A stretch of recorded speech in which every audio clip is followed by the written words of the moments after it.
전도서 7장 1절에서 14절 좋은 이름이 좋은 기름보다 낫고 죽는 날이 출생하는 날보다 나으며 초상집에 가는 것이 잔치집에 가는 것보다 나으니 모든 사람의 끝이 이와 같이 됨이라. 산자는 이것을 그의 마음에 둘지어다. 슬픔이 웃음보다 나음은 얼굴에 근심하는 것이 마음에 유익하기 때문이니라. 지혜자의 마음은 초상집에 있으되 우매자의 마음은 혼인집에 있느니라. 지혜로운 사람의 책망을 듣는 것이 우매한 자들의 노래를 듣는 것보다 나으니라. 우매한 자들의 웃음소리는 손 밑에서 가시나무가 타는 소리 같으니 이것도 헛되니라. 탐욕이 지혜자를 우매하게 하고 뇌물이 사람의 명철을 망하게 하느니라. 일의 끝이 시작보다 낫고 참는 마음이 교만한 마음보다 나으니 급한 마음으로 노를 바라지 말라. 너는 우매한 자들의 품에 머무름이니라. 옛날이 오늘보다 나은 것이 어찌미냐 하지 말라. 이렇게 묻는 것은 지혜가 아니니라. 지혜는 유산같이 아름답고 햇빛을 보는 자에게 유익이 되도다. 지혜의 그늘 아래에 있음은 돈의 그늘 아래에 있음과 같으나 지혜에 관한 지식이 더 유익함은 지혜가 그 지혜 있는 자를 살리기 때문이니라. 하나님께서 행하시는 일을 보라. 하나님께서 굽게 하신 것을 누가 능히 곧게 하겠느냐. 형통한 날에는 기뻐하고 곤고한 날에는 되돌아보라. 이 두 가지를 하나님이 병행하게 하사 사람이 그의 장래일을 능히 헤아려 알지 못하게 하셨느니라. 아멘. 오늘은 전도서 7장의 말씀을 생각하면서 지혜로운 인생이라는 주제로 하나님께서 우리에게 베푸시는 은혜를 나누고자 합니다. 전도서는 히브리 원문 제목이 회중을 소집하다라는 설교자나 전도자를 의미하는 뜻으로 한국말로 전도서라 이렇게 이름이 붙여졌습니다. 전부 12장으로 구성되어 있는데 크게 전반부 1장에서 6장과 후반부 7장에서 12장 이 두 부분으로 나눌 수 있습니다. 전반부의 주제가 해 아래에서 하나님 없이 사는 허무한 인생들의 삶에 대한 내용이라고 한다면 후반부는 하나님 중심의 지혜로운 삶을 사는 인생들의 모습과 하나님과 함께하는 삶의 가치를 설명해주고 있습니다. 세상의 온갖 부귀 영화를 누렸던 이스라엘 왕 솔로몬은 해 아래에서 살아가는 인생의 허무함을 강조했습니다. 그리고 창조주 여호와 하나님을 기억하고 그 하나님을 경외하는 것이 인생의 허무함을 극복하고 가치 있는 최고의 삶을 사는 지혜가 된다고 가르치고 있습니다. 첫째로 지혜는 사람들로 하여금 죽음, 마지막 날을 예비하도록 만들어줍니다. 오늘 본문 1절에서 4절 말씀을 다시 읽어보면 좋은 이름이 좋은 기름보다 낫고 죽는 날이 출생하는 날보다 나으며 초상집에 가는 것이 잔치집에 가는 것보다 나으니 모든 사람의 끝이 이와 같이 됨이라. 산자는 이것을 그의 마음에 둘지어다. 슬픔이 웃음보다 나음은 얼굴에 근심하는 것이 마음에 유익하기 때문이라. 지혜자의 마음은 초상집에 있으되 우매한 자의 마음은 혼인집에 있느니라. 이렇게 기록하고 있습니다. 값비싼 향유, 그것은 잠시 동안 좋은 향기를 내지만 얼마 되지 않아서 그 향기는 사라지고 없어질 수밖에 없으나 경건한 사람, 선한 사람, 의로운 사람의 이름은 오랫동안 사람들의 기억 속에 또 역사 속에 남는다 하는 것입니다.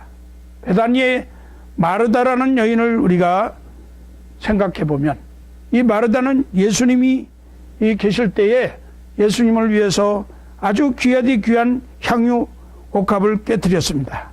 그 옥합 속에서 흘러나오는 보배로운 기름 향기가 온 집안에 가득했다고 했습니다. 그러나 그 향기가 오래가지 못했습니다. 지금까지 그 냄새를 풍기고 있는 것은 아닙니다.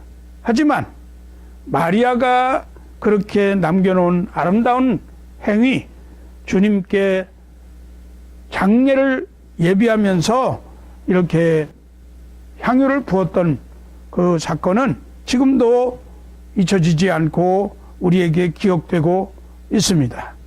그러니까 좋은 이름이 좋은 기름보다 더 나을 수밖에 없는 것입니다.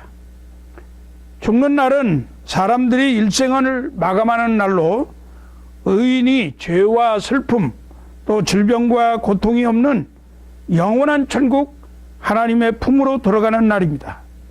그러나 태어나는 날은 사람이 고통과 슬픔의 생을 시작하는 날로서 일생을 어떻게 살지 아무도 알 수가 없습니다.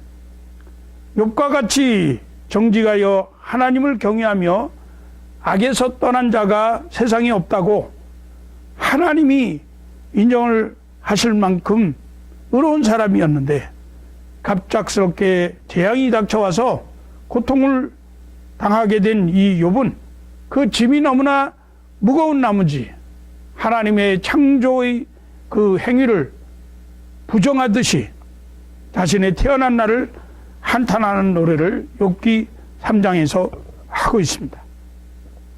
인생들이 하나님의 은혜로 믿음으로 의롭게 살면 그의 생이 복되지만 믿음 없이 죄 가운데 산다고 하면 그의 생은 큰 화가 될 것입니다. 스승을 배신하고 악한 자들에게 자신의 구세주를 팔아넘겼던 가룟 유다는 차라리 나지 아니하였다면 제게 좋을 뻔했던 그러한 자로 인류 역사에 기억되고 있습니다. 우리에게 기억되는 아름다운 이름이 죽는 날 결정이 될까요? 그렇지 않으면 태어나는 날 결정이 될까요? 호랑이는 죽어서 가죽을 남기고 사람은 죽어서 이름을 남긴다는 속담이 있듯이 아름다운 이름은 태어나는 날 결정되는 것이 아니라 일평생을 다 살고 난 뒤에 죽는 날에 결정이 되는 것을 부인할 사람은 아무도 없습니다. 그런 의미에서 죽는 날이 태어난 날보다도 더 의미가 있고 소중한 것입니다. 오늘 본문 말씀에 초상집에 가는 것이 잔치집에 가는 것보다 낫다고 했습니다. 그 이유가 무엇입니까? 여러분들도 경험해 보셨지만 장례식에 가면 누구나 마음이 진지하고 숙연해집니다. 나도 결국은 이와 같이 죽겠구나. 내 생명이 끝나는 날이 있겠구나. 이 세상 사는 동안 먼저 간 신앙의 선배들처럼 아름다운 이름을 남기고 살다가 가야지. 이렇게 다짐하게 됩니다. 그렇지 않으면 저 사람처럼 살다가 가서는 안 되겠구나. 이런 마음이 들 때도 있습니다. 제자는 다가올 자기의 죽음을 생각하고 마지막 날 심판주 되시는 여호와 하나님 앞에 설 것을 예비하면서 살아갑니다. 그러나 우매자는 그렇지 않습니다. 자신이 이 땅에서 죽음을 보지 않고 영원히 살 것처럼 착각하고 육신을 즐기는 일에 마음이 빠져있는 우매한 인생들이 우리 주변에 많이 있는 것은 참으로 안타까운 일이라 할 수 있습니다. 히브리서 9장 28절 말씀은 한 번 죽는 것은 사람에게 정하신 것이요 그 후에는 심판이 있으리라고 말씀합니다. 사랑하는 성도 여러분, 지혜로운 삶을 사시기를 바랍니다. 그리하여 이 땅에서는 베다니 마리아처럼 아름다운 이름을 남기는 인생들이 되시기를 바랍니다. 아울러 욥처럼 또 아브라함처럼 그리고 다윗처럼 노아처럼 에녹처럼 참으로 하나님 앞에 섰을 때 잘했다 칭찬받으면서 하나님의 마음에 합한 사람이라고 하나님께서 주시는 귀한 상급을 다 받으시는 지혜로운 인생들이 되시기를 주 예수 그리스도의 이름으로 축원합니다. 두 번째 지혜는 우리 인생들의 발걸음을 옳은 길, 생명의 길로 인도합니다. 오늘 본문 5절에서 7절 말씀에 보니까 지혜로운 사람의 책망을 듣는 것이 우매한 자들의 노래를 듣는 것보다 나으니라. 우매한 자들의 웃음소리는 손 밑에서 가시나무가 타는 소리 같으니 이것도 헛되니라. 탐욕이 지혜자를 우매하게 하고 뇌물이 사람의 명철을 망하게 하느니라 그랬습니다. 책망을 좋아하는 사람 아무도 없습니다. 그러나 책망 자체는 듣는 자의 마음을 아프게 하고 부겁게 하지만 경건한 자의 바른 지적과 책망은 유익을 줍니다. 그러므로 지혜로운 사람은 아첨하는 소리를 듣는 것보다 자기를 위해서 진정으로 책망하고 충고하는 소리에 귀 기울이기를 더 좋아합니다. 책망을 듣는 자는 자신의 잘못을 깨닫고 고치게 될 것이기 때문입니다. 그러므로 책망을 잘 듣는 인생이 복된 지혜로운 인생입니다. 요즘은 하나님의 교회에서도 책망하는 일이 별로 없어요. 성도들의 눈치를 살피고 그저 기분 좋은 말만 해주려고 하는 그런 일들이 많이 일어나고 있는데 하나님의 말씀을 통해서 반드시 권고하고 또 아름다운 길로 인도하기 위해서 책망이 때로는 필요하다 하는 것입니다. 여러분은 아첨하는 소리에 귀를 기울이지 마시고 책망하고 충고해주는 소리를 귀담아 듣는 지혜로운 인생들이 되시기를 바랍니다. 솥 밑에서 가시나무가 탈 때는 뿌지직뿌지직하고 소리가 아주 요란합니다. 그러나 장작불처럼 오래 가지도 못하고 화력도 시원치 않아서 실속이 없어요. 아첨하는 소리가 그와 같다는 것입니다. 아무리 지혜로운 사람이라 할지라도 탐욕 때문에 그리고 뇌물 때문에 잘못된 길을 걸어갈 수가 있습니다. 그것 때문에 망할 수가 있습니다. 그래서 사람은 아무리 지혜로운 사람이라 할지라도 다른 사람의 책망이 꼭 필요하다 하고 말씀하고 있는 것입니다. 잠언 27장 5절 6절 말씀에 면책은 숨은 사랑보다 나으니라. 친구의 아픈 책망은 충직으로 말미암은 것이니 원수의 잦은 입맞춤은 거짓에서 난 것이니라. 정말로 친구가 아름다운 충직한 마음으로 그렇게 충고해 줄 때 듣는 것이 필요합니다. 우리를 망하게 하려고 하는 원수는 그저 겉으로는 좋은 척 하면서 잦은 그런 입맞춤, 달콤한 그런 감언이설로 그렇게 하지만 결과적으로 우리를 망하는 길로 인도하는 것이다 하는 것입니다. 세 번째 지혜는 최후의 승리를 우리에게 가져다 줍니다. 오늘 본문 8절에서 10절 말씀에 일의 끝이 시작보다 낫고 참는 마음이 교만한 마음보다 나으니 급한 마음으로 너를 바라지 말라. 너는 우매한 자들의 품에 머무름이니라. 옛날이 오늘보다 나은 것이 어찌미냐 하지 말라. 이렇게 묻는 것은 지혜가 아니니라. 아, 옛날이여 하는 그런 노래도 있죠. 예. 옛날을 그리워하고 과거를 자랑하면서 노래하는 인생들이 참 주변에 많이 있는 것 같아요. 어리석은 사람이 즐겨 사용하는 말입니다. 내가 이래봬도 왕년에 이런 얘기 많이 하는 사람. 옛날이 오늘보다 낫다고 말하는 것, 이것은 어떻게 보면 자신이 생을 살아오면서 갈수록 더 못한 삶을 살고 있다. 그런 것을 반증해주는 말인 것 같아요. 옛날이 더 좋았다. 그 지금은 나쁘다는 얘기잖아요. 잘 못 살고 있다는 얘기죠. 그만큼 성실하게 최선을 다한 삶을 살지 못하고 있다 하는 뜻이 아니겠습니까? 여러분, 누가복음 15장에 나오는 탕자를 생각해 보세요. 탕자가 시작할 때 얼마나 기고만장했는지 모릅니다. 젊음을 가지고 아버지의 유산을 받아서 젊은 날 거부가 된 것이 좋았습니다. 자신만만했습니다. 그래서 그 온 재산을 가지고 아버지 품을 떠나 나가서 살았습니다. 그런데 얼마나 우매한 자의 삶을 살았는지 모릅니다. 화랑방탕하게 살았습니다. 집으로 돌아올 때는 형편이 없었습니다. 빈 털터리가 되어서 아버지 품에 돌아왔습니다. 끝이 시작보다 못한 경우죠. 그러나 요셉은 달랐습니다. 요셉의 그 생애를 보면 애굽으로 내려갈 때 노예로 팔려서 종의 신분으로 내려갔습니다.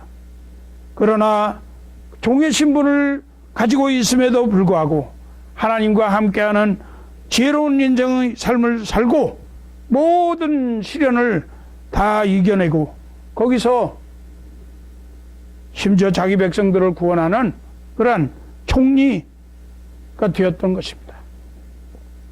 끝을 봐야 하는 것입니다. 아직까지는 누구도 그 생을 몰라요. 사람이 죽을 때, 끝이 되었을 때 그 사람을 평가하는 것입니다. 끝이 시작보다 더 나아야 합니다. 일의 끝을 바라보면서 시련이 있더라도 참고, 억울한 일이 있더라도 참고, 또 참는 마음을 가지라 하는 것입니다. 참는 마음을 가지면 일의 끝을 아름답게 마무리할 수가 있습니다. 교만한 마음을 버리라고 했습니다. 마음을 낮추라는 것입니다. 이것이 지혜로운 인생의 모습입니다. 그러나 어리석은 사람은 그렇지 못합니다. 우매자는 급한 마음을 가지고 쉽게 노를 바라고 그렇게 행동합니다. 사랑하는 성도 여러분, 일의 끝을 바라보면서 참는 마음을 갖는 지혜로운 인생이 되시기 바랍니다. 진정한 승리는 인생의 끝에서 얻게 될 최후의 승리입니다. 틀림없이 내일은 오늘보다도 더 나을 것이며 최후의 승리가 우리의 손에 안겨지는 날이 있을 것이라고 하는 그러한 믿음을 간직하면서 매일의 삶에 묵묵히 성실하게 최선을 다하는 인생들이 되시기를 주의 이름으로 축원합니다. 넷째로, 지혜는 우리로 하여금 하나님의 섭리에 순종하도록 만들어줍니다. 오늘 본문 11절에서 14절 말씀에 지혜는 유산같이 아름답고 햇빛을 보는 자에게 유익이 되도다. 지혜의 그늘 아래에 있음은 돈의 그늘 아래에 있음과 같으나 지혜에 관한 지식이 더 유익함은 지혜가 그 지혜 있는 자를 살리기 때문이니라. 하나님께서 행하시는 일을 보라. 하나님께서 굽게 하신 것을 누가 능히 곱게 하겠느냐. 형통한 날에는 기뻐하고 곤고한 날에는 되돌아보라. 이 두 가지를 하나님이 병행하게 하사 사람이 그의 장래일을 능히 헤아려 알지 못하게 하셨느니라. 누가 능히 하나님과 다툴 수 있겠습니까? 하나님의 뜻을 거역할 수 있는 인생은 아무도 없습니다. 그런데도 우매한 사람은 어리석게도 하나님이 없다고 하면서 하나님의 뜻을 거역하고자 합니다. 그러나 지혜는 사람으로 하여금 하나님이 하시는 일을 보면서 그 뜻에 순종하는 삶을 살아가게 만들어주는 것입니다. 험한 세상을 살아가려면, 다른 사람들에게 속지 않으려면 지혜가 있어야 합니다. 또 물질도 있어야 합니다. 지혜와 물질 똑같이 해 아래 살아가는 인생들에게 다 유익하다 했습니다. 다 필요한 것이에요. 그러나 지혜와 물질, 이 두 가지 가운데에서 무엇이 더 소중합니까? 지식이 더욱 아름답고 지혜가 더 소중하다고 본문은 말씀하고 있습니다. 지혜는 지혜 얻은 자의 생명을 보존한다고 했습니다. 그러니까 지혜가 물질보다도 더 아름다운 것이에요. 지혜는 없고 물질만 있으면 타락하기가 쉽습니다. 오히려 생명을 잃어버리는 길로 나가게 됩니다. 그러나 지혜는 그렇지 않습니다. 지혜로운 사람은 하나님께서 어떻게 행하시는지 그 일을 자세히 살펴봅니다. 그리고 언제나 하나님이 행하시는 일을 순종하면서 묵묵히 따라갑니다. 지혜가 인생들은 하나님과 능히 다툴 수가 없다는 것을 우리에게 깨닫게 해주기 때문에 그렇습니다. 본문 14절 말씀을 다시 읽어보겠습니다. 형통한 날에는 기뻐하고 곤고한 날에는 되돌아보라. 이 두 가지를 하나님이 병행하게 하사 사람이 그의 장래일을 능히 헤아려 알지 못하게 하셨느니라. 하나님은 우리에게 형통한 날을 주실 때가 있습니다. 아울러서 곤고한 날도 주실 때가 있습니다. 하나님은 언제나 우리의 양손에 충분한 복을 주십니다. 그러나 우리가 잊지 말아야 할 것은 하나님은 언제나 우리의 등에 또 충분하게 무거운 짐을 지어 주신다는 사실입니다. 왜 그러겠어요? 교만하게 살지 말고 겸손하게 살라고, 자기 능력을 의지하지 말고 하나님을 의지하면서 살라고 하나님은 우리의 손에는 복을 주시고 아울러서 우리 등에는 무거운 짐을 지어 주시는 것입니다. 그래서 지혜로운 사람은 형통한 날이 왔을 때 자만하지 않습니다. 모든 것이 하나님의 은혜인 줄로 알고 기뻐하고 하나님께 영광 돌리며 감사합니다. 아울러서 곤고한 날이 온다 할지라도 원망하지 않습니다. 낙심하지 않습니다. 그 속에 하나님의 선하신 뜻이 분명히 있다는 사실을 잊지 않고 기억합니다. 여러분도 곤고한 날을 당했을 때 원망하거나 불평하나 낙심하지 마시고 그 가운데서 하나님의 선하신 뜻이 있을 것이라고 생각하시기 바랍니다. 하나님께서는 섭리자이세요. 세상에 일어나는 모든 좋고 나쁜 일들이 하나님의 섭리와 주권 가운데에서 일어나고 있음을 믿으시기 바랍니다. 때문에 하나님께서 구부러지게 하신 것을 곱게 펼 사람은 아무도 없는 것입니다. 이사야서 45장 7절 말씀에 나는 빛도 짓고 어두움도 창조하며 나는 평안도 짓고 환난도 창조하나니 나는 여호와라 이 모든 일을 행하는 자니라 하였노라. 욥기 1장 21절은 주신 자도 여호와시요 취하신 자도 여호와시니 여호와의 이름이 찬송을 받으실지니이다. 이것이 우리의 믿음의 고백이 되어야 합니다. 인생은 내일의 일을 알지 못하고 한 걸음 앞에 다음 순간의 일도 알지 못하는 게 인생입니다. 하나님께서는 우리의 현실을 좋은 날과 힘든 날, 형통한 날과 곤고한 날을 섞어두어서 장래일을 짐작치 못하게 하셨습니다. 그러므로 형통한 날에는 기뻐하고 곤고한 날 어려운 일이 생긴 날에는 우리는 깊이 묵상해야 합니다. 특히 우리는 곤고한 날을 만나면 우리 자신에게 어떤 부족함이 있는지, 어떤 죄가 혹시 없는지 먼저 하나님 앞에서 우리 자신을 반성하는 겸손한 태도를 지녀야 할 것입니다. 시편 119편 71절 말씀, 우리가 잘 아는 말씀이죠. 고난당하는 것이 내게 유익이라. 이로 인하여 내가 주의 율례를 배우게 되었나이다. 곤고한 날 이를 때에 하나님을 깊이 묵상하면 오히려 하나님의 뜻과 하나님의 법을 다시 한번 배우게 된다 하는 말씀이죠. 이제 마지막 결론 부분에 이르게 됩니다. 오늘 전도서 7장 23절에서 29절 말씀을 한번 읽어보겠습니다. 23절, 내가 이 모든 것을 지혜로 시험하며 스스로 이르기를 내가 지혜자가 되리라 하였으나 지혜가 나를 멀리 하였도다. 이미 있는 것은 멀고 또 깊고 깊도다. 누가 능히 통달하랴. 내가 돌이켜 진심으로 지혜와 명철을 살피고 연구하여 악한 것이 얼마나 어리석은 것이요 어리석은 것이 얼마나 미친 것인 줄을 알고자 하였더니 마음은 올무와 금을 같고 손은 포성 같은 여인은 사망보다 더 쓰다는 사실을 내가 알아내었도다. 그러므로 하나님을 기쁘게 하는 자는 그 여인을 피하려니와 죄인은 그 여인에게 붙잡히리로다. 전도자가 이르되 보라 내가 낱낱이 살펴 그 이치를 연구하여 이것을 깨달았노라. 내 마음이 계속 찾아보았으나 아직도 찾지 못한 것이 이것이라. 천사람 가운데에서 한 사람을 내가 찾았으나 이 모든 사람들 중에서 여자는 한 사람도 찾지 못하였느니라. 내가 깨달은 것은 오직 이것이라. 곧 하나님은 사람을 정직하게 지으셨으나 사람이 많은 꾀들을 낸 것이니라. 아멘. 우리가 어떻게 하면 소중한 지혜를 얻을 수가 있겠습니까? 본문은 지혜를 얻는 길이 무엇인지를 우리에게 가르쳐주고 있습니다.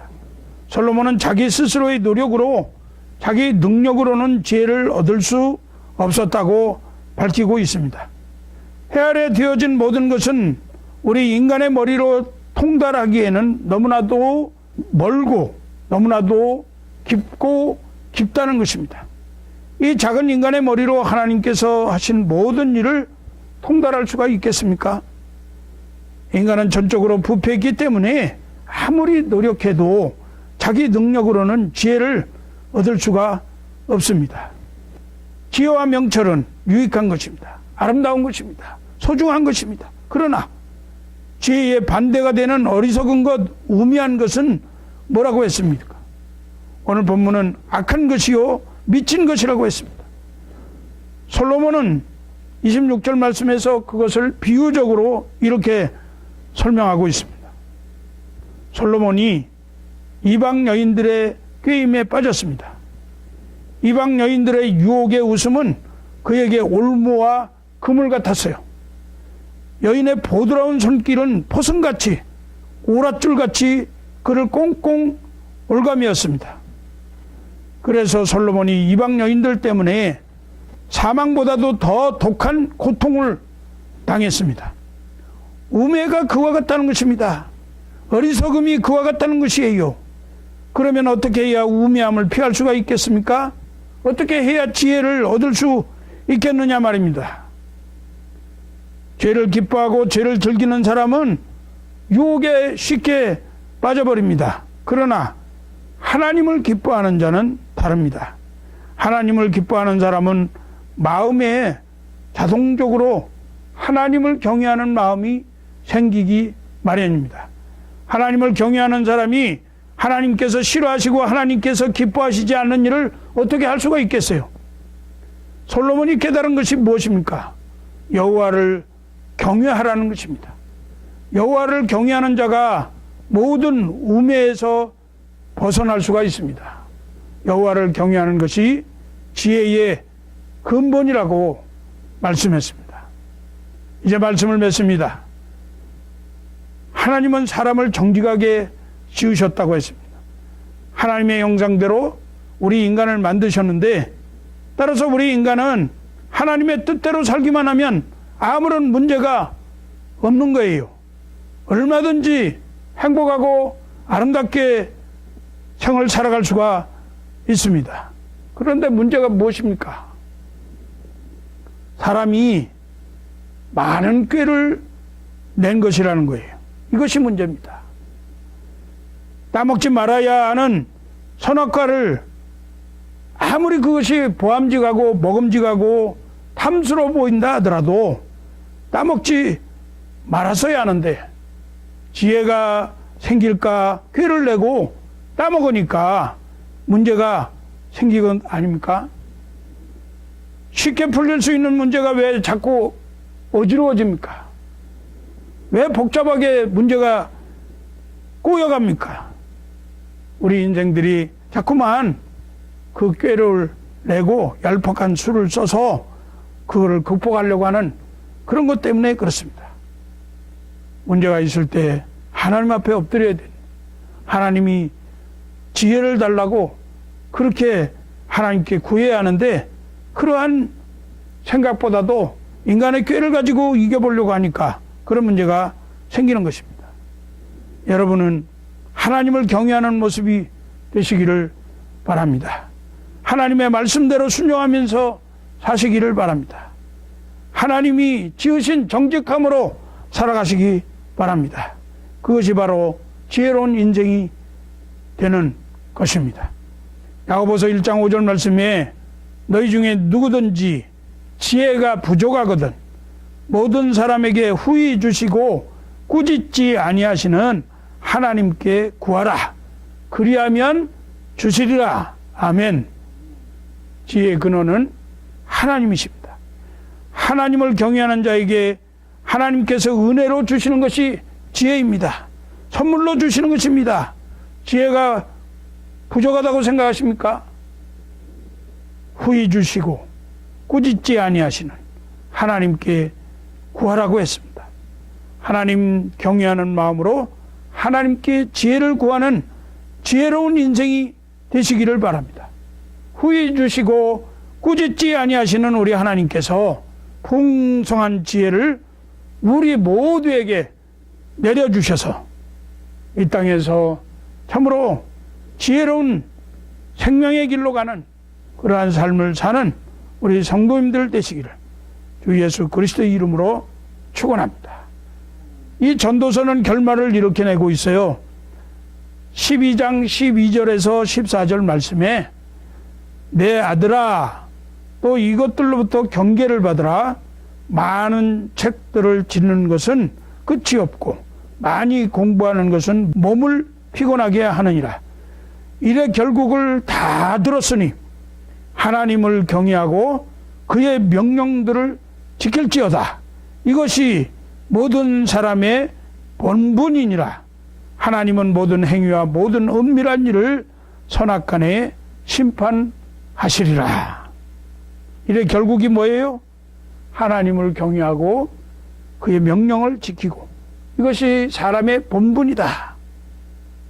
많이 공부하고 많은 책들을 읽는다고 해서 지혜가 생기는 것이 아니라 하나님을 경외하고 하나님의 명령을 따라 살 때에 그것이 곧 지혜다 하는 결론을 말씀하고 있는 것입니다.